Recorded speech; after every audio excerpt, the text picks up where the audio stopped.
தமிழக முதல்வர் ஜோசப் விஜய் அவர்களின் 52வது பிறந்த நாளினை முன்னிட்டு பொதுப்பணித்துறை மற்றும் விளையாட்டுத்துறை அமைச்சருமான மாண்புமிகு ஆதவ் அர்ஜுனா அவர்களின் வழிகாட்டுதலின்படி சென்னை வில்லிவாக்கம் பகுதியில் உள்ள பாலியம்மன் கோவில், பலராமபுரம், அன்னை சத்யா நகர், ராஜமங்கலம் ஆகிய இடங்களில் வில்லிவாக்கம் லயன் முத்துவேல் அவர்களின் ஏற்பாட்டில் 5000 பேருக்கு அசைவ விருந்து மற்றும் மகளிர்களுக்கு புடவை வழங்கும் நிகழ்ச்சி விமரிசையாக நடைபெற்றது.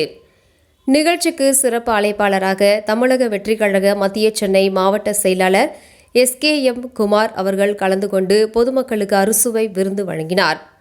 மேலும் நிகழ்ச்சியில் தாவேகா வழக்கறிஞர் அணி, மத்திய சென்னை மாவட்ட இணை ஒருங்கிணைப்பாளர்கள் வழக்கறிஞர் மாலதி, சௌமியா மற்றும் ஷீலா ஆனந்த் மற்றும் தமிழக வெற்றிக் கழகத்தின் மாவட்ட பகுதி வட்ட பிற அணியை சார்ந்த நிர்வாகிகள் கலந்து கொண்டனர்.